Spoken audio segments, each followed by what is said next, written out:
Okay, ready to set sail for the Viking Age. Let's go. We're going deeper than horned helmets this time. Much deeper. There's a lot more to this culture than you might think. I think a lot of people just picture, Yeah. raiders pillaging and burning. But they were so much more than just pillagers. They were explorers and incredible shipbuilders, and they were traders, and yes, some were farmers. I mean, their Scandinavian homeland must have really shaped their culture. Absolutely. I mean, think about it. Rugged landscapes and not much good farmland. So they had to look beyond their own borders for, survival and to prosper. Had to be a pretty tough life back then. It was a time of great risk, but also great opportunity, and their ships were really key to it all. Those long ships. Yeah, the long ships. They weren't just sturdy, they were technological marvels for their time. Sleek, fast, maneuverable enough to handle the open sea and rivers. And this technology, it was crucial for everything they did, their exploration, their military exploits, everything. Yeah, those long ships were really the backbone of the Viking Age.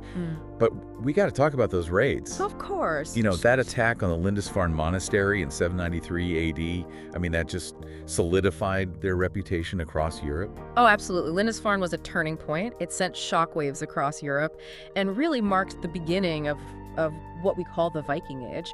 But, their motivations for raiding, while they were, fierce warriors, it was often more practical. Oh, really? Yeah, they needed resources, they saw opportunities for wealth, maybe even a way to secure their place in a world that was rapidly changing. So it's more strategy than just random violence. Exactly, yeah. Yeah. And those raids, they evolved from, quick coastal strikes to very highly organized campaigns. They would target wealthy monasteries, settlements. They understood weaknesses and were masters at exploiting them. Think about it. They had to be incredibly strategic, incredibly organized to pull off these raids, over these distances, over the sea. Yeah, that's true. It would take serious logistical skill to do something like that. Yeah. Especially, back then. Right. And that strategic mindset, it wasn't just for raiding either. Oh. Yeah, remember those long ships we were talking about? Oh, yeah. Those same ships carried them, all over the world. All over the known world. Yeah, to the far corners of it. They even made it to North America 500 years before Columbus. Wow.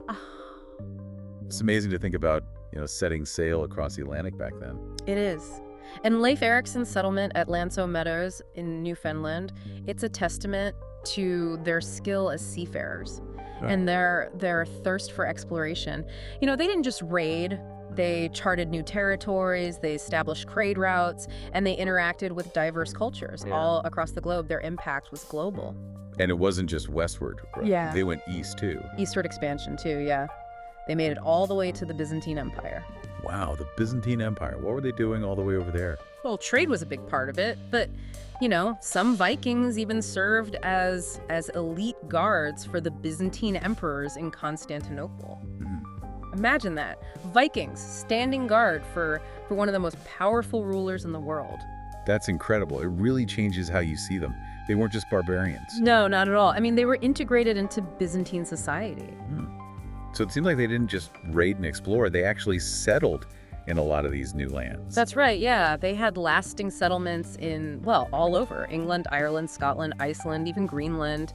These weren't just temporary outposts. They were putting down roots and influencing the cultures and politics of these places. So they were building communities, really leaving their mark. Precisely. Take England, for instance. They had a region there called the Dain Law, and their laws, customs, even their language, all significantly shaped English society. And in Ireland, they founded Dublin, Limerick, Waterford, major cities, thriving hubs of trade and culture. They still stand today. And what about Iceland? What was their story there? It's a pretty harsh environment, isn't it? It is. It's a fascinating case. They didn't just settle there. They established the Althing in 930 AD, one of the world's oldest parliaments. Early democracy right there in that rugged volcanic landscape. It speaks to their innovative spirit and their capacity for self-governance. Wow. So they weren't just explorers and warriors. They were pioneers of democracy. Yeah. It's clear that their legacy goes way beyond raiding. Much more to it. But what about their culture? What about their beliefs? Those must have been a huge part of shaping how they saw the world. Oh, absolutely. Norse mythology, I mean, it was central to their lives. Their gods, like Thor, Odin, and Freya, they weren't just mythical beings. They were reflections of the natural world, of human emotion, of the struggles they faced. And their belief in Valhalla, that must have had a huge impact on them. Oh, Valhalla, the warrior's paradise after death. It may explain, their fearlessness in battle, their willingness to take risks. So for them, death in battle wasn't something to fear. Not necessarily, no. It's hard to imagine that kind of mindset today. It is. But to understand the Vikings, you really have to understand their beliefs, their mythology. It really permeated every aspect of their lives, from their social customs and laws to their art and even their burial practices. Amazing how their stories offer a window into their way of life. But the Viking Age did eventually come to an end. It did, yeah. What led to their decline? Well, a number of factors. The spread of Christianity across Scandinavia was a big one, and, the places they used to raid started to strengthen their defenses. But even though the Viking Age ended, their impact on Europe, on history, on culture, even on our imaginations today, it's undeniable. That's true. It makes you wonder, though, what's the one word that really captures the Vikings? Were they explorers, traders, warriors, or something else entirely? It's a great question. They were so multifaceted. Maybe we need to dig a little deeper, to really uncover that one word. I think you're right. And we'll do just that in the next part of our Viking journey. Stay with us as we delve further into their world. Back again for more on the Vikings. It's tough to sum them up with one word, isn't it? It really is. Their impact goes way beyond the battlefield. Exploration, trade, even governance. Right. And they adapted so well, driven by, a thirst for knowledge, resources, even adventure. Maybe innovative is the word that really captures them. Innovative. I like that. Pioneers in shipbuilding, in navigation, even in political systems. Yeah. Think about those long ships. They weren't just ships. They were masterpieces of engineering, Enabled them to conquer vast distances, forge new paths across the globe. Yeah, marvels of craftsmanship, designed for, everything. Icy fjords, the waves of the Atlantic, they were the key to their success. Exploration, trade routes, even those daring raids. It's easy to, judge them for those raids, but their world was so different. Oh, completely different. The medieval world was a constant struggle, Yeah. For resources, for power, competition was fierce. And survival often depended on, strength and strategic cunning. So those raids, brutal as they were kind of a product of their time. Yeah, a product of their time. History's rarely black and white, That's true. We have to try and understand their actions in the context of their world. Absolutely. A world where warfare was common. Survival often meant taking risks, but we can't let that overshadow their other contributions. Right, to art, culture, even governance. The Althing in Iceland. Remarkable, an early example of democracy in action. It is. Think about that. A system of self-governance in such a harsh environment. Really inspiring. What do you think life was like for those early settlers in Iceland? Oh, it must have been incredibly challenging. A volcanic island, those long winters. But it also speaks to their resilience, and their ingenuity. Had to be resourceful. Yeah, communal farming, fishing, understanding their environment. And through it all, they kept a rich culture. Storytelling, poetry, and a deep connection to their mythology. Their mythology is so fascinating to me. It is like a window into their souls, It reflects their values, fears, hopes. And their gods, Thor, Odin, Freya, they weren't just, figures in stories. No. They represented different parts of the human experience. Thor with his hammer, the strength, protection. Odin seeking knowledge. Freya, the goddess of love, beauty, even war. So diverse, reflecting the full spectrum of human experience. Yeah. Love, loss, war, peace, knowledge, even a bit of mischief.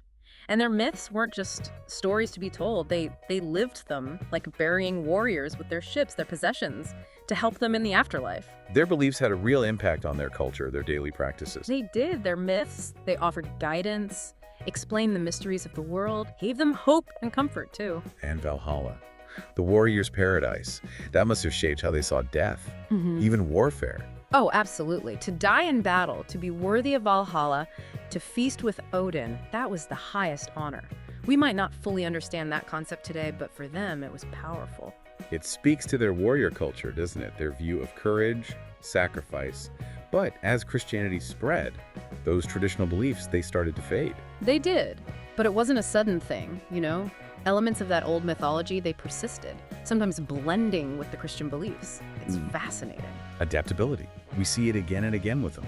Beliefs evolving, Yeah. new ideas, but holding on to those core values, traditions. That's what's so great about history and culture, isn't it? It's not just about dates and facts, it's about understanding the complexities, the forces that shaped them, and what they left behind. Before we wrap up this part, I'm really curious to hear more about those myths, some of their famous stories. What lessons did they convey? Let's do it. Let's dive into Norse mythology. Stories of bravery, betrayal, love, loss, gods, giants, mythical creatures. Sounds like an adventure. Uncovering the wisdom, the symbolism in these ancient tales. We'll be right back to unravel those stories and their impact on us. Back for our final dive into the Vikings. We've covered their journeys, their impact, and even tried to find that one word that sums them up. Now let's get into their belief system, Norse mythology. Yeah, their mythology, it's really something more than just stories. It's a reflection of them, their values, how they saw the world, their place in it. We've mentioned some of their major gods, Thor, Odin, Freya. Can you tell us more about them? What were they like? What do they represent to the Vikings? Well, Thor, powerful, bearded, wielding that hammer, Mjolnir, thunder and lightning, strength, protection, but also, fertility and prosperity. Farmers would pray to him for good harvests, safe passage through storms. So they're gods, they were connected to their everyday lives. Yeah, very much so. And then you have Odin, the Allfather, more complex, constantly seeking knowledge, even sacrificed an eye for wisdom. He's associated with war and magic, but also poetry. And the runes, their writing system, a thirst for knowledge, and the power it brings. He embodies that Viking spirit, doesn't he? That constant push for exploration, understanding. He does. And we can't forget Freya, goddess of love, beauty, magic, even war, independent, powerful, connected to nature. Vikings would call on her for, matters of the heart, fertility, even protection in battle. Such a diverse pantheon. Love, loss, war, peace, knowledge, even a bit of mischief. The whole spectrum. And these weren't just stories. They wove them into their lives, like burying warriors with their ships and possessions to help them in the afterlife. Wow. So their beliefs, they weren't abstract. They impacted their culture, their practice. Yeah. Their myths offered guidance, explained the world, and even, I think, gave them a sense of hope, comfort in the face of, life's challenges. It makes you think about Valhalla, the warrior's paradise, how that must have shaped their view of death, of war. It did. To die in battle, to be worthy of Valhalla, to feast with Odin, that was, everything. It's hard for us to grasp that concept today, but it was a powerful motivator. Yeah, it speaks volumes about their warrior culture. Courage, sacrifice. But of course, Christianity spread through Scandinavia. And their traditional beliefs, they started to disappear. They did, but it wasn't like overnight. Parts of that old mythology, they hung on, even blending with the Christian beliefs sometimes. So we see that adaptability again, beliefs evolving, new ideas, but keeping some of those core values. Exactly. And that's what's so great about digging into history, into culture. It's not about memorizing. It's about understanding the complexities, what shaped them, what they left behind. I'm really impressed. More than just fierce warriors. They were explorers, traders, craftspeople, dreamers even. Yeah, they were. It's a story of resilience. Adaptability, the power of the human spirit. And they left a mark on languages, place names, art, even on our own sense of adventure. They did. It reminds us that we can overcome things. We can innovate, adapt, leave a mark on the world. Thanks for joining us on this journey. Hope you've gained a new appreciation for them, for their legacy. And remember, there's always more to learn. Keep digging, keep asking questions. Until next time, happy exploring.